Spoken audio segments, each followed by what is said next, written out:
conversar con alguien que ha dedicado su vida a la docencia universitaria sobre temas constitucionales, al análisis político y también a la publicación de su sitio digital Pata Amarilla, que tiene un nombre y un sabor inevitablemente huanuqueño. Juan de la Puente, muy buenas noches. Buenas noches, Fernando, muchas gracias.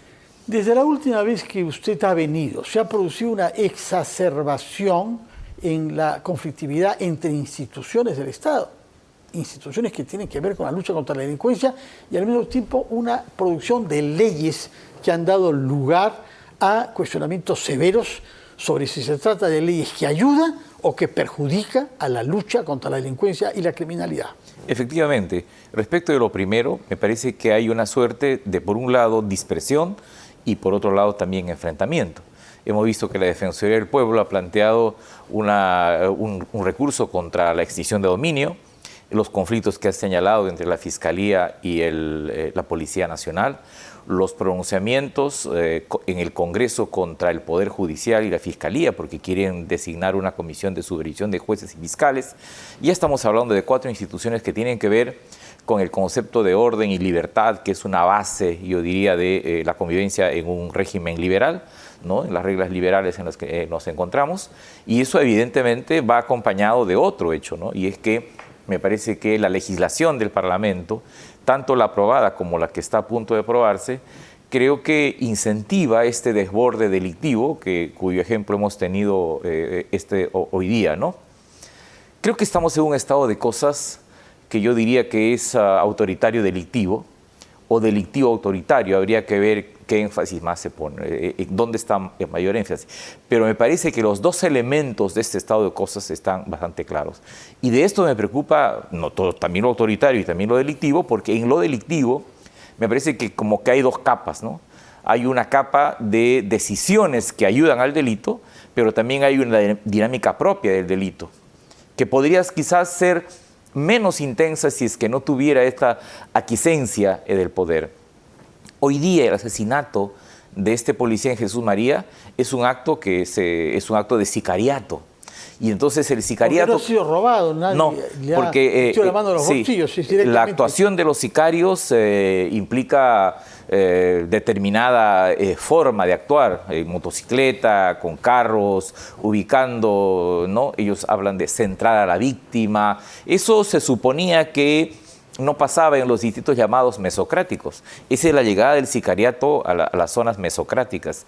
Y como tú señalabas, un lugar tan protegido y tan custodiado como Gamarra, donde es objeto de asalto un cambista, es casi como un disparo al corazón del sistema económico peruano, porque Gamarra refleja muchas cosas: emprendedurismo, economía, audacia, crecimiento, resistencia y resiliencia. ¿No? Entonces, ambas cosas yo las juntaría como expresión de este auge delictivo, pero este auge se encuentra también con decisiones prodelictivas que se toman en el poder. Ahora, tú has afirmado que estamos ante un Estado tomado. ¿Por qué defines así la situación del Estado peruano? Sí, en América Latina, Venezuela es un caso, Guatemala antes de la victoria de Arévalo, son estados capturados, donde existe un poder que no está llamado por la ley a ejercer un poder sobre otros, y en este caso es el Parlamento. Junto a sí, el Parlamento tiene un conjunto de instituciones. Mi impresión es que camina a tener más instituciones dentro de la bolsa. Y en un país cuyo régimen es históricamente presidencialista, esto es muy peligroso, porque la debilidad de la presidencia es la debilidad del sistema político y del sistema económico peruano. En el Perú, sacar del cargo al presidente demora 15 días, si tú tienes 87 votos. Demora menos que sacar a un ministro cuyo proceso de interpelación y censura demora quizás 23 días. No hay país en el mundo donde un presidente pueda ser retirado en 15 días. Y hay un proyecto de ley que se ha planteado en el Congreso para que no sino en el próximo presidente pueda ser suspendido si es que la Fiscalía por 2 años, sí, ha iniciado su mandato. Lo cual implica, la señora Moyano. Sí, lo cual implica ya no solo la precariedad de la presidencia, sino su existencia simbólica. Es decir, nosotros en los regímenes parlamentarios tenemos un presidente muy protocolar, con poco poder, un jefe de Estado simbólico. Caminamos a eso y a mí me parece que eso daña mucho la perspectiva de un poder fuerte que el Perú necesita para hacer cambios, para frenar el delito, para relanzar la economía, para impedir esta enorme fragmentación social que se está produciendo en el Perú. Y frente a esta realidad de las instituciones del Estado, ¿cómo se comporta la sociedad en sus segmentos diferentes? Puesto que muchos hablan sobre pasividad y la falta de compromiso. He escuchado el discurso que ha sostenido el doctor Salomón Lerner con motivo de un aniversario más de la presentación del informe de la Comisión de la Verdad, donde él contrasta el clima de confianza y de presencia de la sociedad civil el año que presentó él hace 21 años el informe y lo que está pasando ahora, que asistimos con mucha pasividad ante esta evolución. Claro, hay un debate en las ciencias sociales en el Perú sobre lo que pasa en la sociedad, porque los cánones tradicionales que medían a una sociedad crítica y movilizada versus a una sociedad pasiva y no movilizada, me parece que ya no es suficiente, porque me parece que hay otros temperamentos. Se ha medido, por ejemplo, la desconfianza interpersonal, IEP ha hecho. Se ha medido, por ejemplo, la eliminación, la supresión del concepto de esperanza. Hay encuestas que dicen que la gente no apoya la democracia, el 53%, o que justificaría un golpe de Estado militar. Y yo creo que lo que vive el Perú es un estado de profunda desconfianza frente al poder, alejamiento y quizás un grado de insumisión.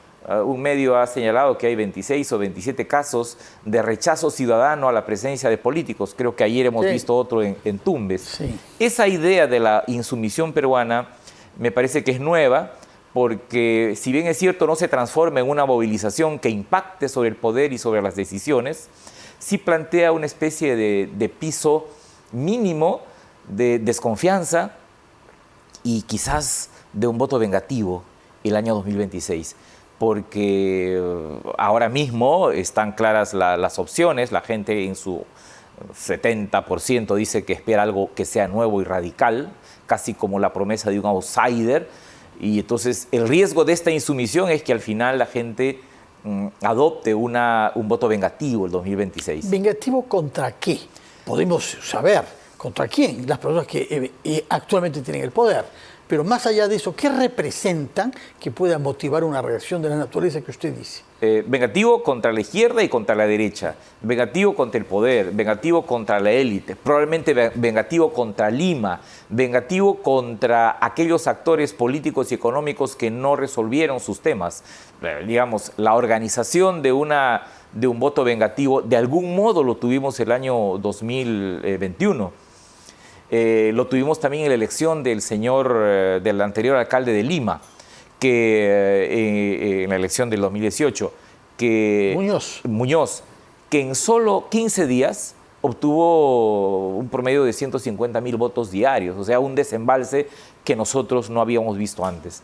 El propio señor Castillo, con la votación que obtiene en el centro y en el sur, no tanto en el norte, a pesar de ser cajamarquino, en el centro y el sur, entra a la segunda vuelta con 19%. Entonces, la venganza electoral se organiza de esta especie de multitud de desconfianzas, desesperanzas, indiferencias, y finalmente termina porque la idea dice que uno debe votar racionalmente, ¿no? Eso es lo que dice la teoría. Pero la gente puede votar con el corazón, con la cabeza, con los pies, con el hígado, con el bolsillo, con el estómago. Digamos, ahí no hay una teoría válida. Pero yo me atrevo a pensar que este estado de insumisión podría motivar un voto vengativo de una gran parte del Perú contra los que han tenido algo que ver con el poder en los últimos años. La última vez, o la penúltima que vino usted acá, hablamos sobre su libro, La Constitución Peruana, Revisión Crítica. Y es un libro consistente y sólido que contribuye con análisis artículo por artículo, pero también con la historia de cómo se ha llegado a esas decisiones plasmadas en los artículos de la Constitución. Y usted insistió que la Constitución es la base de un pacto y que no había tal pacto ni había tampoco el proceso para ir hacia él. Entre tanto, hemos visto que se han aprobado o se han propuesto leyes que prescinden totalmente de la Constitución, por ejemplo, y de algunas leyes. En los últimos tiempos, esta ley que permite que la policía inicie una investigación penal sin presencia de la Fiscalía, que contradice explícitamente un artículo constitucional que declara a la Fiscalía el titular de la acción penal desde el primer momento. Eso les parece perfectamente natural. Eso es el artículo 159 y la Junta de Fiscales Supremos hizo bien hace poco en reclamar y en cuestionar eso. Lo que pasa es que el sistema acusatorio que en el Perú se introdujo con el Código Procesal Penal nuevo del 2004 es una conquista moderna y probablemente tiene que ser perfeccionado. Lo que hace esta ley, que se ha votado en su primera votación en el Parlamento, es establecer una fisura entre una especie de dirección jurídica de la investigación y la dirección material. Eso es terrible. La primera víctima de esta ley va a ser la propia policía, que en este momento no tiene ni condiciones materiales ni de capacidades en el sentido de capacitación para poder encargarse de esta investigación preliminar. Si es que hay disfunciones, lo que podría hacer es mejorarse la relación, pero no puede violarse la Constitución, que señala claramente que la dirección de la investigación lo tiene el fiscal, obviamente a través de la policía. Cuando uno mira las normas que están debajo de la Constitución y del Código Procesal Penal y en el Código Procesal Penal, la policía concentra muchas funciones. Y entonces, en el fondo vamos a tener una investigación con dos direcciones, la supuesta dirección jurídica y la dirección material, como si fuesen dos procesos, y esto va a ser el caos, y los procesos se van a caer por falta de debida motivación y porque hubo un proceso deficiente de acumulación de pruebas. Eso, por ejemplo, es un problema muy serio. Yo sé, la policía tiene 20 años peleando en el Perú para recuperar protagonismo en la investigación, pero el sistema anterior, el sistema inquisitivo es un sistema de hace 80 años. O sea, no hay ningún constitucionalista o penalista serio hoy día que te diga retrocedamos 80 años. Te pueden decir... Me parece que hay algunos que no pero sé. te pueden decir... mejoremos el sistema acusatorio, hagamos que la relación entre la policía y la fiscalía sea mejor, pero esta norma yo creo que es una norma muy peligrosa. Por otra parte, el día de ayer hemos visto que se ha decidido un amparo judicial en beneficio del ex comandante general de la Policía General Jorge Angulo, estableciéndose judicialmente que fue separado de su cargo y pasado el retiro de la Policía Nacional de una manera que no respetaba derechos constitucionales. Es un asunto bastante... ¿Tiene precedentes algo así? Que la justicia le diga, oiga, institución policial, usted ha echado a su jefe de una manera ilegal. Hay precedentes respecto a la reposición de funcionarios en el grado, pero no en el cargo, y hay antecedentes de reposición de funcionarios elegidos o dignatarios elegidos por votación pública. Esto es bastante peligroso. Yo confieso que en este punto yo tengo sentimientos encontrados, porque me parece que sí, toda persona tiene derecho a acudir a la justicia cuando ve que sus derechos son conculcados y la vía de amparo es una vía adecuada, pero reponer oficiales en su cargo... Y su cargo no se dice que deba ser comandante general, al revés. Y además el propio conservador, el general Angulo, sostiene que lo que quiere es que lo restablezcan en su dignidad y se retirará. No es que quiera competir contra su sucesor. Pero lo que señala la resolución es que la forma de retirarlo del cargo fue una forma deficiente. Yo tengo ahí sentimientos encontrados. Es cierto, no hay ningún área del poder que puede estar exento de control. Hay una famosa sentencia del Tribunal Constitucional en el caso de Tineo que señala, hace varios años que señala eso. En función de eso, el presidente García fue al Poder Judicial e hizo que el Congreso vuelva a discutir la decisión de la megacomisión, y Javier Díez-Canseco también recabó una sentencia en relación a su sanción. Es decir, a mí me parece que hay derecho, hay razón para acudir al derecho. Pero también es peligroso que en algún momento el Tribunal Constitucional digamos, decida cuestiones que el Poder Judicial tiene en sus manos como un trámite jurisdiccional, como que hay una especie de interferencia en la jurisdicción. Pasó con el caso de los miembros de la Junta Nacional de Justicia que habían sido inhabilitados por el Congreso de la República. Entonces, ahí tenemos un antecedente. Este es otro antecedente. Estamos frente a la judicialización de la política, y eso me parece que eso existe, sucede, porque se han agotado las vías institucionales. Es decir, el hecho de que los poderes, los políticos, los funcionarios del Estado decidan. Esta posibilidad que un comandante general de la policía acuda al Poder Judicial existía hace 20, 30 años. ¿Y por qué no se hacía?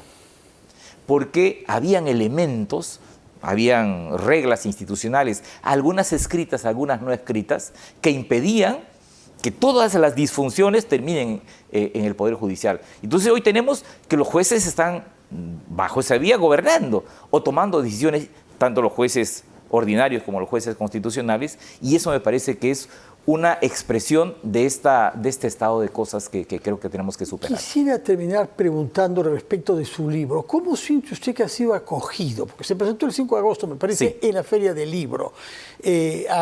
Naturalmente hay lectores como yo, que no somos especialistas, y hay hasta 2 asociaciones de constitucionalistas ahora en el Perú. El libro es recibido de acuerdo a la capilla política a la cual pertenece, o cree usted que hay una capacidad? Yo tengo que decir que ha sido bien recibido por los valores que tiene el texto, porque este es un libro que, además de tener una cápide de concordancias artículo por artículo, tiene luego comentarios, tiene una revisión de la jurisprudencia, tiene anotaciones históricas, tiene definiciones. Avanzo a revisar las leyes orgánicas. O sea, de hecho, digamos, para el trabajo del derecho constitucional, el derecho administrativo y en general la gestión del Estado, esto es importante. Pero también es cierto que es una revisión crítica, porque a mí me parece que toda constitución es una promesa y esa promesa tiene que ser revisada. Y como usted decía, toda constitución implica un pacto. ¿Y qué pasa cuando la constitución no une? Yo creo que se convierte en un texto cada vez más simbólico. ¿Y es el caso ahora? Yo creo que es el caso. Nuestra Constitución se está convirtiendo dentro de la teoría constitucional cada vez en una Constitución más semántica, más simbólica. Y creo que habría que volver a discutir el asunto de la Constitución, no bajo los parámetros si queremos una asamblea constituyente o no. Yo no la quiero, no creo que sea en este momento. Y no es constitucional. Pero lo que hemos tenido es una constituyente de facto, que en 4 meses, 3 meses y medio han modificado 53 artículos, casi un 25% de la Constitución. Juan de la Puente, muchas gracias por su presencia acá en este día feriado y por poder pasar de la actualidad política que usted ha analizado como es su oficio a los temas constitucionales, que es lo que estructura nuestra institucionalidad y debe ser el fundamento de un pacto, saber sobre qué base podemos discutir y qué límites hay a la arbitrariedad. Muchísimas gracias y muy buenas noches. Gracias, y muy feliz fin de semana, Juan de la Puente. Vamos a